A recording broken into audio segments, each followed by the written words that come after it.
Welcome to the class. Today we will talk about some adverbs.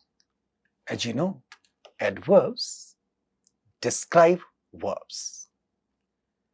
Adverbs give additional information about verbs, about things associated with verb in general.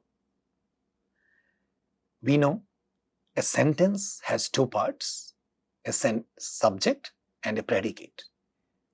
The verb of a sentence or the verb in a sentence is part of the predicate, rather a very significant part of the predicate. And when the verb is significant, the verb is significant because everything else within the predicate is about the verb.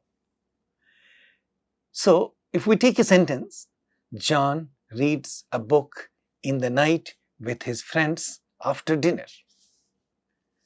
So look at the phrases. John reads a book. This is the sentence. That is, John is the subject of a sentence. Reads a book is the predicate where read is the verb and book is the object of the verb. When we say in the night, so it's about reading.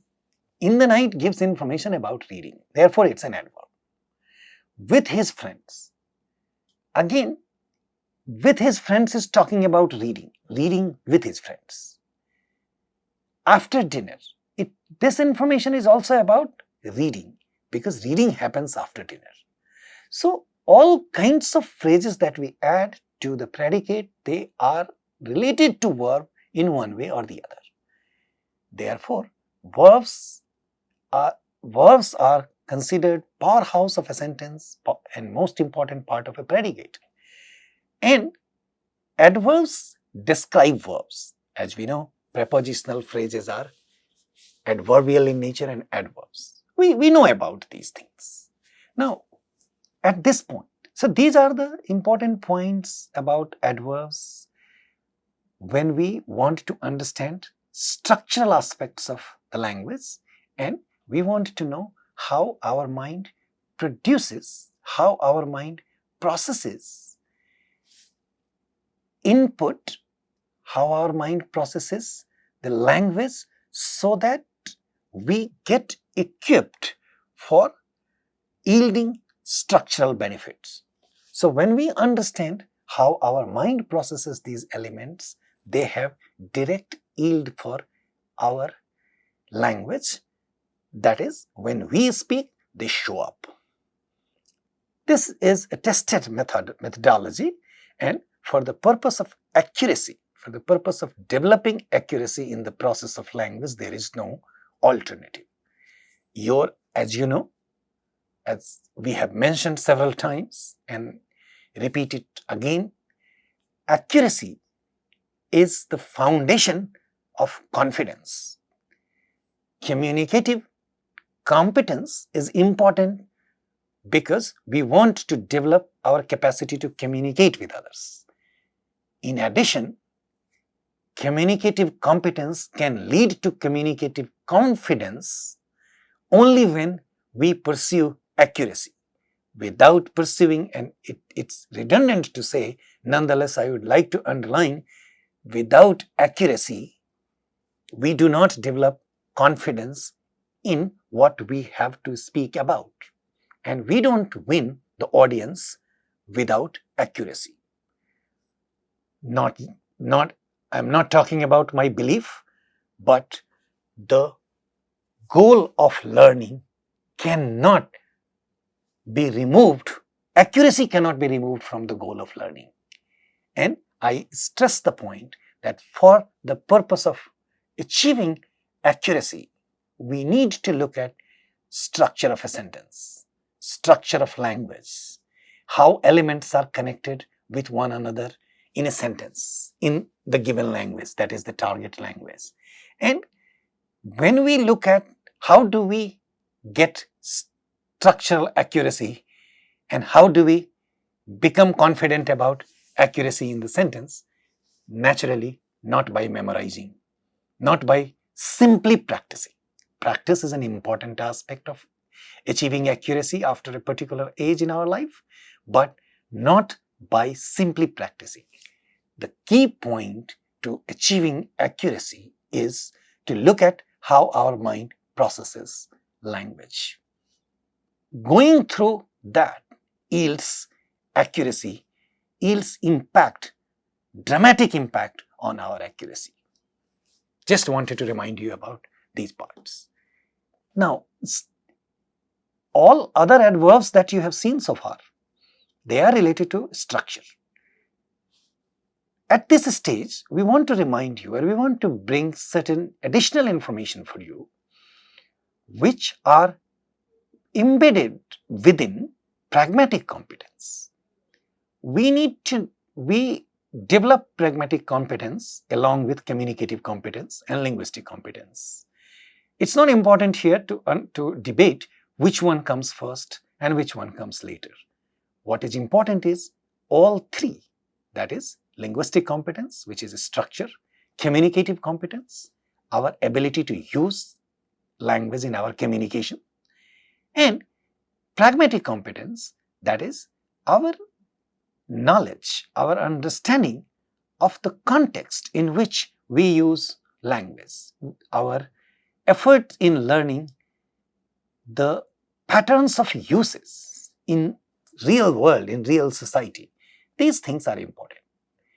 And we are going to bring you certain information from pragmatic confidence, pragmatic part of the language about adverbs. This that we are bringing in today will help brighten up, help sharpen up your language. Additionally, please pay attention to some of these aspects. So, there are different types of adverbs. Some adverbs which are as words, they can be divided in different types like comment adverbs, viewpoint adverbs, and focus adverbs. There could be more, but we are talking about three. What are they and how they work and what they add to our language is what we are going to discuss below. So, what are comment adverbs? It indicates likelihood. So, examples of words which work as adverbs like apparently, certainly, clearly, definitely. So, these are the ly type of adverbs, so you can identify them clearly. But then in theory, obviously, presumably, undoubtedly, and a lot of them are ly type of adverbs. So, they indicate likelihood. They indicate our attitude or opinion like astonishingly, frankly, generally, honestly, to be honest, interestingly, luckily, naturally, in my opinion, personally, sadly, seriously, surprisingly, unbelievably. And these are just a few words. They are a lot in number, abundantly available in language, a very productive pattern in English. And so what they show, some of them show our judgment of someone's action. So like bravely, carelessly, foolishly, generously, kindly, rightly, stupidly, wisely, wrongly. These are some of the verbs, some of the adverbs. So comment adverbs can occur anywhere in the sentence, that is in the initial position, anywhere in the middle of the sentence, or also at the end of the sentence. And at times, comment adverbs are also applicable to the whole sentence, in which case we usually separate them with the rest of the sentence as a comma. So when they come in the beginning, we put a comma and then we begin the rest of the sentence. So let us see how we use them in a sentence and how some of them work. But important point is to understand the list, look at our examples that we are giving you, and then use these words in your examples. Definitely try to make 3 to 4 sentences with each one of these adverbs for yourself, for your practice. And you please try to pay attention to these things when these terms occur in the language of the other people when they speak the language. They enrich our language, they add flavor to our language, and therefore they yield nice impact on making our language impressive. Here are few examples. The plane apparently overshot runway after landing. Now here the word apparently is one of this type of adverb that we were discussing. It's not in the beginning of the sentence. It's somewhere else in the middle of the sentence. But this is the plane apparently overshot the runway after landing. A very dangerous thing to do nonetheless. What does this sentence mean? This is just adding a comment. It's not really sure. It doesn't talk about certainty, but it just adds a comment. Your plan sounds fine in theory, but will it work? So, your plan sounds fine, but will it work? It's a fine sentence, but when we add in theory, we are trying to justify it by adding a comment that the plan sounds good. Presumably, he speaks Spanish. Not sure, but we are using it in the beginning and therefore we are using a comma. Presumably, he speaks Spanish. In my opinion, he is one of the best students in the class. In my opinion, look at it. Whenever it comes in the beginning, we put a comma. Again, it's adding a comment. Honestly speaking, I don't care what the world thinks. Sounds like an angry person, but a good sentence. Honestly speaking, I don't care what the world thinks. She obviously wants to stay. So, obviously, again here, add comments on the situation. She obviously wants you to stay. Please give generously to the Blue Cross. Here, again, it's a comment. Frankly, comment in the beginning, therefore a comma. I am not surprised her family disowned her. So, maybe it has some meaning in the context, but please pay attention to the uses of these words, which are comment adverbs. Some of them are like viewpoint adverbs, like when we say biologically, chemically, environmentally, ideologically, logically, morally, outwardly, politically, technically, visually, visibly. These are viewpoint adverbs. I mean, you can always pick another word for that. We found it as viewpoint. So we use these to indicate perspectives. Naturally, the perspective of the speaker and for the purpose of clarity. So financially, the hospitalization has been a disaster for my neighbor. So when we say something like this, we are adding a viewpoint. For the hospitalization has been a disaster for my neighbor. How? Financially.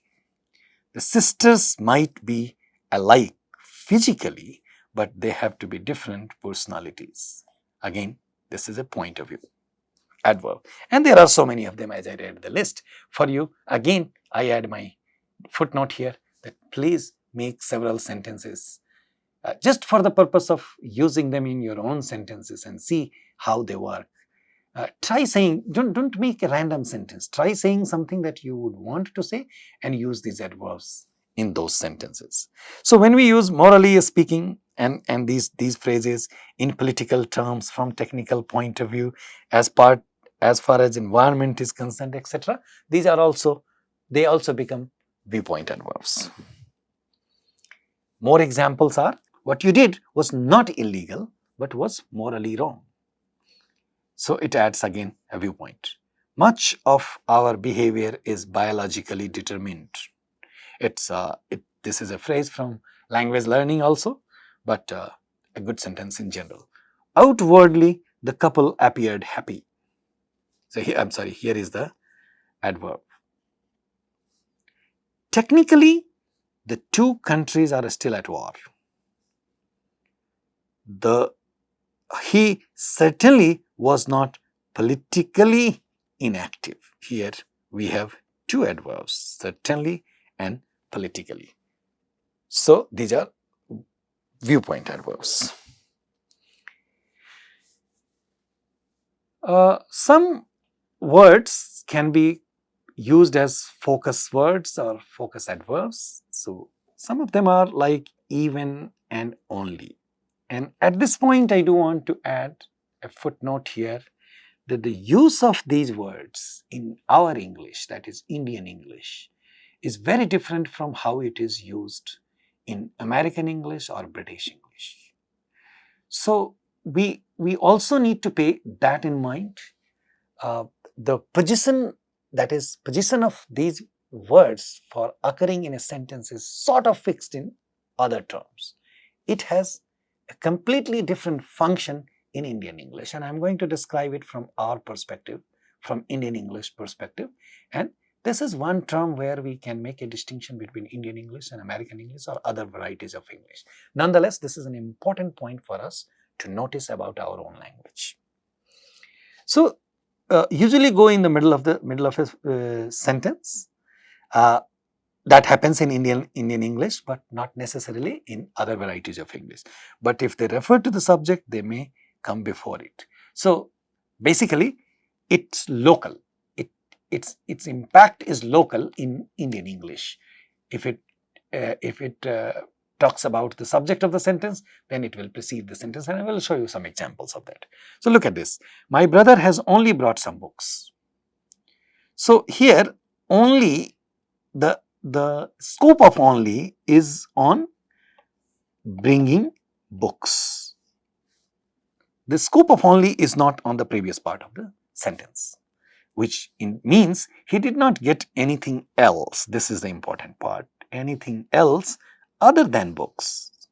That's what I meant by saying it has scope on these. So whatever phrase it precedes, it takes that phrase in focus. Only my brother has brought some food. So here only has a scope over my brother, which means it is my brother and no one else. So only my brother has brought some fruit. So it's largely about the scope, and what it takes in its scope, what comes within its scope is something that gets in focus, and that's why this is called a focus adverb. Same thing happens with even. Again, the distribution of even is different. It's a polarity element in English, but the use of it is adverbial in nature and works the way it is demonstrated here in Indian English. So even Leah can speak English. So look at this again. The scope of even is for Leah, where she might not be expected to speak English. Leah can even speak German. So when you bring it here, it is the scope of this is the phrase that is immediately following it. So in addition to everything else she can do, that is, she can speak German. When we use alone to mean only, it comes after a noun. So a lot of times we replace the word, we use alone as a phrase in Indian English as an adverb to replace this, but in such a case it follows the sentence. That is, it is not possible to pass this exam with luck alone. So the point is, if we use this word, then it comes at the end of the phrase where it with luck. If you want to use only, you have to say it is not possible to pass the exam only with luck. So these are some of the descriptions about these focus adverbs, comment adverbs, and viewpoint adverbs and comment adverbs.